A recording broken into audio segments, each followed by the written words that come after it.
नमस्कार साथियों, स्वागत है आप सभी का आपके अपने YouTube channel final solution with banker. तो साथियों कैसे हैं आप? आशा करता हूँ आप बहुत अच्छे होंगे और आपकी तैयारी भी अच्छे से चल रही होगी। जैसा कि अभी मैंने पिछले वीडियो में बताया था आपको कि 71st बीपीएससी की वैकेंसी आई है जिसमें 1250 सीट है और अभी इसमें 14 डीएसपी की सीट जुड़ी है। इसमें संभावना है लगभग 1000 के आसपास सीट और जुड़ने की। तो ये भी हो सकता है कि ये 70 बीपीएससी से ज़्यादा वैकेंसी वाली बीपीएससी की वैकेंसी हो। तो साथियों आप लोगों ने फॉर्म भर दिया है तो बहुत अच्छी बात है और अगर आपने अपना फॉर्म नहीं भरा है तो मैं आपसे रिक्वेस्ट करूंगा कि आप जल्द से जल्द फॉर्म अपना फिल कर लें। लास्ट डेट का वेट ना करें। तो ये लास्ट टाइम आपने 70 बीपीएससी के बारे में देखा होगा या फिर किसी ना किसी से सुना होगा कि बहुत सारे स्टूडेंट फॉर्म भरने से टूट गए थे सर्वर के कारण। तो चलिए हम बात करते हैं इस वीडियो में हम क्या सब बात करने वाले हैं। तो जैसा कि मैंने आपको पिछले बार भी कहा था कि आप किसी की भी वीडियो देखिए। लास्ट टाइम तैयारी के टाइम में आपको कम से कम वीडियो देखनी है, ये गाइडेंस वाली वीडियो है कुछ भी, लेकिन हाँ आपको ये डिसाइड करना होगा। आप ग्रेजुएट स्टूडेंट है, आपको ये डिसाइड करना होगा किसकी वीडियो देखें। जैसा मैं अपने बारे में आपको पहले भी बताया था कि मैं तैयारी भी कर रहा हूँ और मेरे पास पीटी निकालने का अनुभव भी मैंने मेंस दिया है। तो अगर ऐसा कोई और है तो आप उसकी वीडियो देख सकते हैं, नहीं तो मैं आपको वही बताऊंगा जो मैंने अपने पर अप्लाई किया है और जिससे मेरा रिजल्ट आया। तो मैं वही चीज आपको बताऊंगा। मैंने फर्स्ट फेज में बैंक की एग्जाम निकाले और भी बहुत सारे एग्जाम निकाले। सेकंड फेज में अब मैं पीसीएस और यूपीएससी की तैयारी कर रहा हूँ।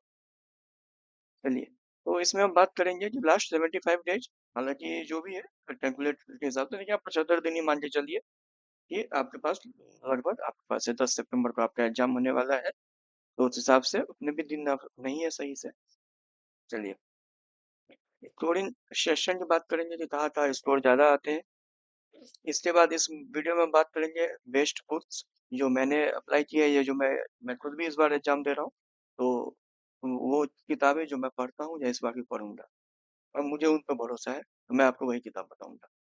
इसका सिलेबस एक ब्रीफ जानकारी दूंगा सिलेबस के बारे में। ज़्यादा लंबी बात करेंगे वीडियो बहुत लंबी हो जाएगी। और मोस्ट इम्पोर्टेंट टॉपिक्स ये भी मैं आपको एक ब्रीफ में समरी बताऊंगा।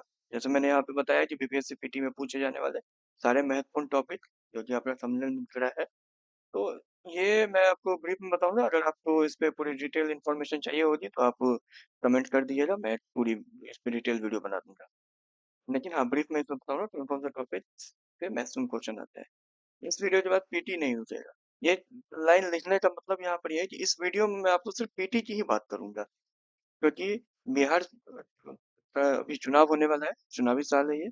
तो ऐसा मेरा मानना है कि अगर एग्जाम सितंबर में हो जाती है तो आपको मेंस में काफी टाइम मिलने वाला है।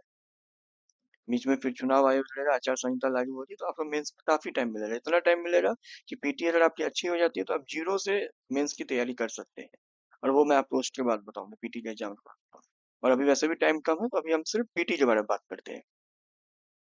तो साथियों, ये एग्जाम डेट सितंबर 10 सितंबर अभी है, लेकिन मैंने सितंबर लिखा है तो ये डेट आगे पीछे हो सकती है, लेकिन सितंबर में मुझे उम्मीद है कि एग्जाम ले लेगा। और अगर सितंबर में नहीं तो बहुत आगे जाएगा, पर खैर उसकी बात हम अभी नहीं करेंगे। हम अभी ये मान के चलते हैं हमारा एग्जाम सितंबर में है। सिर्फ पीटी की बात हमें यहाँ पे करनी है। और अब इसमें हमारे पास में टोटल मैंने यहाँ पे 9 टॉपिक में इसको डिवाइड किया है बीपीएससी को, जिसमें पहला हमारे पास हिस्ट्री है, साइंस है, ज्योग्राफी है, पॉलिटी है, economics, current affairs, Bihar current affairs. ये दोनों हालांकि एक में ही आते हैं, लेकिन बिहार करंट अफेयर्स का एक अलग रोल है। बिहार स्पेशल और मेथड रीजनिंग। ये टोटल हमारे पास 9 पॉइंट है। तो इसमें हम रिसोर्स की बात करते हैं कि आखिर कहाँ से पढ़ाई करें और मिनिमम कितनी कम तैयारी करें कि हमारा रिजल्ट फाइनल हो जाए पीटी में। तो जैसा कि मैं 67 के बाद से थोड़ा ट्रेंड चेंज हुआ है, लेकिन उसके बाद भी मैं एनालिसिस किया हूँ। तो ये सोर्स फॉलो करने से पीटी में ठीक ठाक नंबर आ जाते हैं। हिस्ट्री के लिए मैं आपको बताऊंगा कम टाइम है, सिर्फ और सिर्फ घटना चक्र पढ़ें। अच्छी किताब है, उसमें क्वेश्चन आंसर करिए, नीचे में थोड़ी एक्सप्लेनेशन है, उससे आपको बहुत कुछ क्लियर हो जाएगी। टाइम है तो आप एनसीईआरटी पे जा सकते हैं, स्पेक्ट्रम पे जा सकते हैं, लेकिन अगर समय नहीं है तो आप सिर्फ घटना चक्र पढ़ के भी 2 बार 3 बार रिवाइज करके आपका काफ़ी उसमें तैयारी इतनी अच्छी हो जाएगी, आप अच्छे नंबर ले आएँगे। और इसके बाद साइंस के लिए जो अभी हम बुक लिस्ट की बात करते हैं। साइंस के लिए मैं आपको रिकमेंड करूँगा कि घटना चक्र, और अगर घटना चक्र आप नहीं पढ़ना चाहते हैं तो लूसेंट की जो साइंस आती है, एक लूसेंट की अलग से साइंस की किताब आती है, उसके लास्ट में ऑब्जेक्टिव है, फिजिक्स केमिस्ट्री बायोलॉजी तीनों के अलग अलग सेशन के बाद उसमें ऑब्जेक्टिव है। तो मैं ये रिकमेंड करूँगा कि आप एटलीस्ट उस ऑब्जेक्टिव को पढ़ लें, 3-4 बार 5 बार जितनी बार हो सके आप साइंस के उस ऑब्जेक्टिव को पढ़ लें, तो आपकी अच्छी तैयारी हो जाएगी। उसमें सारे वही क्वेश्चन है जो एग्जाम में आए हैं, कोई रेलवे में, कोई एसएससी में, कोई बीपीएससी में, यूपीएससी में, ऐसे करके सारे क्वेश्चन उसमें दिए हुए हैं। वो काफी अच्छे क्वेश्चन है, और मुझे लगता है कि लगभग 2000 के आसपास वो क्वेश्चन होंगे, तो काफी अच्छे हैं।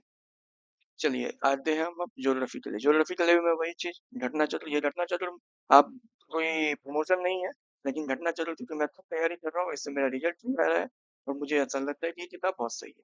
कितना भी पैटर्न चेंज हुआ है फिर भी अभी भी घटना चक्र बहुत अच्छी है, क्योंकि ये प्रीवियस ईयर का कलेक्शन है, और इसका एक्सप्लेनेशन के साथ आप पढ़िएगा तो आपको बिल्कुल पैटर्न चेंज, पैटर्न से कोई प्रॉब्लम नहीं होगी, आप काफी कुछ समझ जाइएगा। इसके बाद ज्योग्राफी बुक की बात हम कर रहे हैं तो एक मैप बुक आपके पास होनी चाहिए। मैप बुक नहीं हो तो एटलीस्ट आपके पास मैप की नॉलेज होनी चाहिए। इसके लिए आप एनसीईआरटी की 11th क्लास की किताब आती है, दो दो किताब है, वो फिजिकल ज्योग्राफी और इन्वायरमेंट ज्योग्राफी करके है, उसमें काफी मैप दिया हुआ है, तो वहां से भी आप इसको कवर कर सकते हैं। तो ये मैंने यहाँ पे और लगाया है कि आप इसको अगर टाइम हो तो देख लीजिएगा, एनसीईआरटी 11, बस यही दो किताबें, और घटना चक्र का प्रैक्टिस करिए तो सब कुछ आपको आ जाएगा। पॉलिटी के लिए भी वही चीज, घटना चक्र की आप प्रैक्टिस करिए। इकोनॉमिक्स के लिए अभी ये 1-2 बार से, हालांकि 70 में ज्यादा ट्रेंड नहीं था, लेकिन 69 और 68 में इकोनॉमिक्स का भी ट्रेंड था। इकोनॉमिक्स के क्वेश्चन क्वेश्चन आए हैं, जिसमें 69 में ज्यादा आए हैं। तो इसके लिए करंट अफेयर्स पे आपको थोड़ा इकोनॉमिक्स पार्ट को देखना होगा, और पीवाईक्यू पे ध्यान दीजिए। एक परीक्षा वाली किताब आती है, अगर आप पढ़ सके तो ठीक है, नहीं तो पीवाईक्यू से भी आपका काम चल जाएगा। जितने भी बीपीएससी के पीवाईक्यू है, या आप इसमें और कोई पीवाईक्यू ऐड कर सके किसी और एग्जाम का, तो और भी बहुत अच्छा होगा। और परीक्षा वाणी की किताब है, ब्रीफ में पढ़ सकते हैं तो ये सबसे सही है।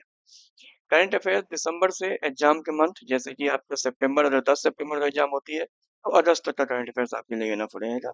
लेकिन अगर आपकी एग्जाम सितंबर के लास्ट में होती है तो आपको 15 सितंबर तक का देखना होगा करंट अफेयर्स।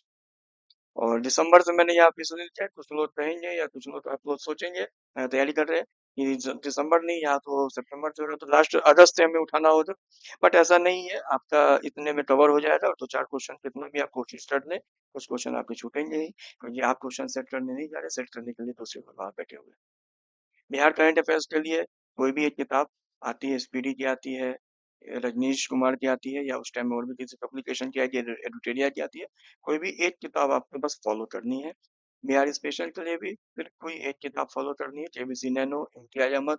अगर मेरी बात करिएगा तो मैंने यहाँ केबीसी नैनो लिखा है, नहीं मेरी बात अगर आप करिएगा, मैं खुद क्या करता हूँ, तो मैं इम्तियाज अहमद ऑब्जेक्टिव और सब्जेक्टिव दोनों फॉलो करता हूँ। इससे मेरा ये बेनिफिट होता है कि मैं यहाँ सब्जेक्टिव पढ़ के फिर उसके ऑब्जेक्टिव पे प्रैक्टिस कर लेता हूँ। तो मैं बस यही दो किताब, अगर आपको भी ये प्रैक्टिस करनी है तो आप इम्तियाज अहमद की सब्जेक्टिव किताब ले लें, और उसी की एक ऑब्जेक्टिव किताब आती है, यहाँ सब्जेक्टिव पढ़ के ऑब्जेक्टिव प्रैक्टिस करिए, काफी अच्छी तैयारी हो जाएगी आपकी। मैथ और रीजनिंग के लिए पीवाईक्यू बनाइए, और ये ओनली पीवाईक्यू जो है ये इन सब पे लागू होता है। बाकी की तैयारी के लिए अगर आप कहेंगे कि सर इतनी तैयारी के बाद हमारा हो जाएगा, तो जी हाँ, आपके 100 नंबर आराम से आएंगे पीटी में, जिससे आप पीटी पास कर जाएंगे। लेकिन इसमें आपको एक चीज और ऐड ऑन करनी है, आपको बीपीएससी की पीवाईक्यू घटना चक्र की जो किताब आती है, बीपीएससी पूर्वावलोकन करके, वो आपको एक बार देकर जानी है थ्रू। इसके बाद आपके 100 नंबर आने से कोई नहीं रोक सकता। पीटी का लेवल कैसा भी हो, एग्जाम का लेवल कैसा भी हो, 150 में से 100 नंबर आपके आराम से आ जाएंगे। चलिए हम कुछ इंपॉर्टेंट टॉपिक के बारे में बात कर लेते हैं, वीडियो ज़्यादा लंबी हो जाएगी, तो मैं इस पे इम्पोर्टेंट टॉपिक पे मैं एक अगली वीडियो बना दूंगा। लेकिन हाँ, अभी बुक लिस्ट की हमने जैसे बात की, तो इसी में इम्पोर्टेंट टॉपिक जैसे हिस्ट्री में आप लोग जो तैयारी में आए हो तो आपको पता भी होगा सिलेबस के बारे में। तो जैसा मैंने यहाँ पे आपको बताया, तो सिलेबस के बारे में बात होगी, किताब के बारे में हो रही, कोडिंग सेक्शन मैंने ऊपर से आपको सीरियल वाइज ही किया है। तो आते हैं अब इसके बाद हिस्ट्री में। ये हिस्ट्री 3 पार्ट में डिवाइड है, एंशियंट, मिडाइवल और मॉडर्न। प्राचीन भारत, मध्यकालीन भारत और आधुनिक भारत, जिसमें सबसे ज्यादा वेटेज आधुनिक भारत का है। अगर आपको कहीं से तैयारी एक्स्ट्रा करने का मन हो तो भी आप आधुनिक भारत पे फ़ोकस करें। प्राचीन और मध्यकालीन के लिए आपके पास घटना चित्र काफ़ी है। इससे बाहर आपको पढ़ना ही नहीं है। यहाँ से आपको क्वेश्चन आएँगे और नहीं आएँगे तो आप छोड़ सकते हैं, कोई दिक्कत नहीं है। आराम से आ जाएँगे, कोई दिक्कत नहीं है। साइंस आपका 3 पार्ट में है, जैसा कि फिज़िक्स, केमिस्ट्री, बायोलॉजी। इसमें बायोलॉजी का वेटेज 1-2 बार ज़्यादा रहा है, लेकिन अभी पिछले 1-2 बार से मैं देख रहा हूँ कि लगभग तीनों का वेटेज सेम ही है। तो आप तीनों पे बराबर ध्यान दें। कुछ चैप्टर इसमें है जैसे हिस्ट्री में आपका मॉडर्न हिस्ट्री में आपको राष्ट्रीय आंदोलन पुर्तगाली कब आए हैं वहां से शुरू करना है, लेकिन अगर नहीं तो एटलीस्ट हमें राष्ट्रीय आंदोलन जो है हमारा वो हमें पूरा देखना है। 1857 के बाद से हमें पूरा पढ़ना है 1947 तक। मैक्सिमम क्वेश्चन आपके इसी के अराउंड है 1857 से लेकर 1947 तक, जब हमारा देश आजाद हुआ।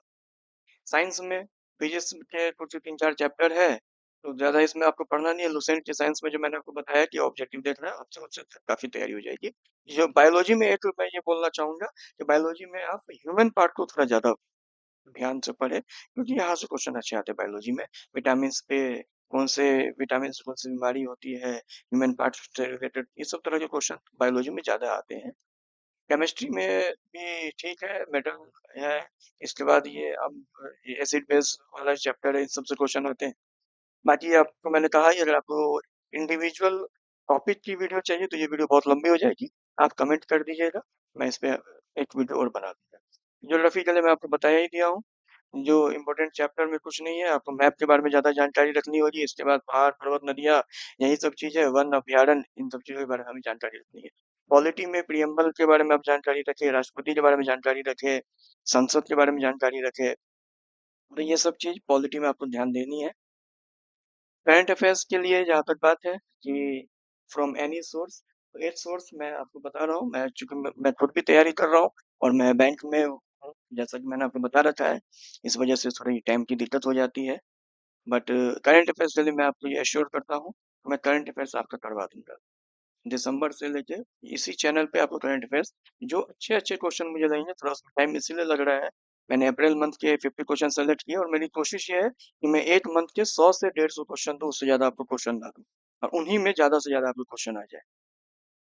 इसलिए थोड़ा टाइम लग रहा है, लेकिन मैं आपको करंट अफेयर्स यहाँ पे करा दूँगा, अच्छे क्वालिटी के करंट अफेयर्स करवाऊँगा। बिहार करंट अफेयर्स की भी मैं कोशिश करूँगा यहाँ पे आपको करवा देने की, नहीं तो किताब तो कवर करवा ही दूँगा एक्सप्लेनेशन।